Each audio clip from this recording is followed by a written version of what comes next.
అనారోగ్యం, ఉద్యోగం, వ్యాపారం అప్పులతో బాధపడుతున్నారా? వెంటనే జేకేఆర్ గురువు గారికి కాల్ చేసి ఈ వెబినార్ లో జాయిన్ అవ్వండి. Hi viewers, India's largest digital media network Suman టీవీకి స్వాగతం. ప్రస్తుతం మనతో ఉన్నారు మోటివేషనల్ స్పీకర్ పద్మిని గారు. సో పద్మిని గారితో రిలేషన్షిప్ వాల్యూస్ గురించి బోల్డ్ అని విషయాలు తెలుసుకుందాం. నమస్తే అమ్మ. నమస్తే రాధా. అమ్మ, ఇప్పుడు మనం మాట్లాడుకునే టాపిక్ ఏంటి అంటే, అది ఒక ప్రేమికులకే అవ్వచ్చు, భార్యాభర్తలకే అవ్వచ్చు, లేదా ఒక మంచి ఫ్రెండ్స్ అయినా అనుకోవచ్చు. ఒకరినొకరు ఒక ఇద్దరి మధ్య జరిగేది ప్రాణం కన్నా ఎక్కువ అనుకొని భావించి వాళ్ళతో ఇంకెలా ఉంటారంటే, వాళ్ళు లేకపోతే, వాళ్ళు మాట్లాడకపోతే నేను బతకలేను, ఈవెన్ నేను లాస్ట్ స్టేజ్కి నేను చనిపోయినా నా శవం దగ్గరకు వచ్చి వాళ్ళు నా పేరు చెప్పి ఐ లవ్ యూ చెప్పినా నేను బతుకుతా అంటే అంత ప్రేమ అమ్మ. ఇంకా అంటే వాళ్ళు లేకపోతే వీళ్ళు బతకలేరు. అలా అనుకున్న వాళ్ళు అవతల పర్సన్ కన్నా వీళ్ళని వదిలేస్తే వీళ్ళు బతకడం చాలా కష్టం. అలాంటి వాళ్ళకి ఎలాంటి స్ట్రెంగ్త్ కావాలి, వాళ్ళు ఎలా స్ట్రాంగ్గా ఉండాలి?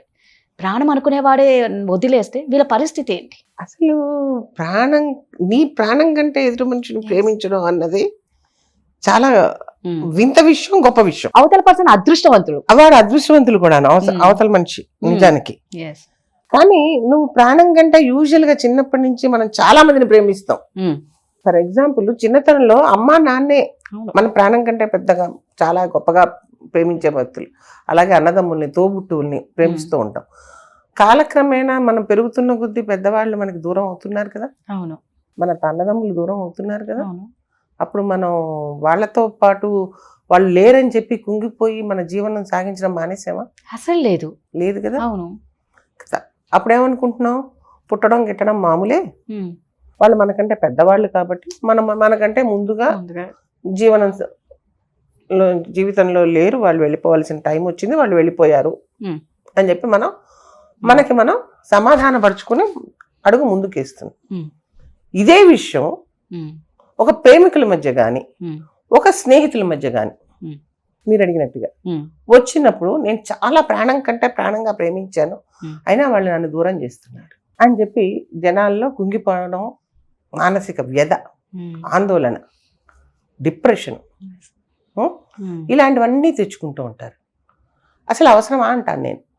కారణం ఏంటంటే, ప్రతి మనిషి అసలు నువ్వు ఎందుకు ప్రేమించావు ఒక వ్యక్తిని? వాళ్ళ ఏం చూసి ప్రేమించావు? మంచితనమా, అందమా, ఆకర్షణ, లేదంటే వాళ్ళ ఫైనాన్షియల్ సిచ్యువేషన్ గురించి చూసి ఆలోచించావా? దేని చూసి నువ్వు ఆకర్షింపబడ్డావు? ఒక బంధం, ఏ బంధమైనా ఒక బంధం దూరం అవడానికి కారణం వాళ్ళ వైఖరి, వాళ్ళు ప్రవర్తిస్తున్న తీరు, ఎదుటి మనిషి మీద వాళ్ళు చూపిస్తున్నటువంటి నిర్లక్ష్యం. కరెక్ట్. నిన్ను నిర్లక్ష్యం చేసి నాకు అవసరం లేదు, నువ్వు నన్ను ఎంత ప్రేమించినా నాకు అవసరం లేదు అని దూరంగా వెళ్ళిపోతున్న మనిషి గురించి నువ్వు బాధపడే ముందు కలుపుకుందుకు ప్రయత్నం చెయ్యి అంటాను. ఫస్ట్ థింగ్ నేను, let us not depart at a stage on an instance. అది అయింది, అదే నిమిషంలో మనం వాళ్ళతో డిపార్ట్ అవ్వడం అవసరం లేదు. ప్రేమించాం కదా, సరే ఒకసారి కూర్చోబెట్టి ఓపెన్ మైండ్తో డిస్కస్ చేయడానికి ఒక అవకాశం ఇవ్వాలి మనిషికి. ఎందుకు నువ్వు నన్ను నిర్లక్ష్యం చేస్తున్నావు, కారణాలు ఏమిటి అని తెలుసుకుని, ఇద్దరు ఓపెన్ మైండ్తోనూ ఈ ఫలానా కారణాల మూలాన నువ్వంటే నాకు కోపం వచ్చిందనో, లేకపోతే నేను నీకు దూరం అవుతున్నానో అని చెప్పుకున్నారనుకోండి, అది ఇద్దరికీ సమంజసంగా అనిపించి ఇద్దరు కనుక మారదాం అనుకుంటే కనుక కథ సుఖాంతమే. ఏ ప్రాబ్లం ఉండదు, ఎవరికి ఏ ఇబ్బందులు బాధలు ఉండదు. ఒకవేళ అలా అవ్వలేదు అనుకుందాం, అవలేనంత మాత్రాన భావోద్వేగానికి అయిపోయి ఆవేశపూరితమైన డెసిషన్లు తీసేసుకుని సూసైడ్లు చేసేసుకోవడం, లేదా తాగుడికి, డ్రగ్స్కి, వీటికి అలవాటు పడిపోవడం, ఏం సాధిస్తా మనిషి? అవసరం లేదు. ఏ మనిషి ఒకటి మట్ట గుర్తుంచుకోవాలమ్మా అందరం, ఏ మనిషి మనం పుట్టినంత కాలం మనతో అదే విధంగా ఉండరు. ఏ మనిషి ఉండడు. కాలంతో పాటు మనిషి మారుతున్నాడు, మన ఆలోచనలు మారుతాయి, మన ప్రవర్తన మారుతుంది, అలాగే మనం చూసే దృక్కోణం కూడా మారుతూ ఉంటుంది మనిషి మీద. ఒక మనిషి మనకు దూరం అవడానికి కారణాలు చాలా అనేకాలు ఉండొచ్చు. ఇంకో విషయం, ప్రతిసారి మనల్ని అసహించుకోవడం వల్లనో, మనం ఏహ్యంతోనో వాళ్ళు మనకి దూరం అవుతున్నారు అని అనుకోకుండా అవసరం లేదు. వాళ్ళకి ఫిజికల్ ఇన్ఎబిలిటీ ఉండడం వలన కూడా కొన్నిసార్లు మనుషులు దూరం అవుతారు. అంటే వాళ్ళకి శారీరకంగా దే ఆర్ సపోజ్ ఏదైనా ప్రాబ్లం వచ్చింది, నేను వాళ్ళతో కలిసి ఉండడం వలన వాళ్ళకి నేను ఏదైనా కష్టం కలిగిస్తానేమో అనిపించినప్పుడు ఎంత ప్రేమ ఉన్నా దూరం అయ్యి వాళ్ళు హాయిగా బతికితే చాలని బతికిన ఉన్న మనుషులు కూడా ఉన్నారు, రైట్. ఇంకా కొన్నిసార్లు మనం చూస్తూ ఉంటే కనుక ఈ ఫిజికల్ ఇనెబిలిటీనే కాకుండాను కొంతమంది స్నేహితులు దూరం అవుతూ ఉంటారు. చాలా చాలా స్నేహంగా ఉంటాం మనం, కానీ కొన్నాళ్ళ తర్వాత ఆ స్నేహం దూరం అవుతూ ఉంటుంది. కారణం ఏమిటి అని ఆలోచిస్తే కనుక ఆ స్నేహితుడికి మ్యారేజ్ అవ్వచ్చు, ఈ స్నేహితురాలకి మ్యారేజ్ అవ్వచ్చు, ఆ వచ్చిన వాళ్ళు మనల్ని యాక్సెప్ట్ చేయలేకపోవచ్చు, ఆ లేదంటే కనుక వీళ్ళు చెప్పుకోలేకపోవచ్చు.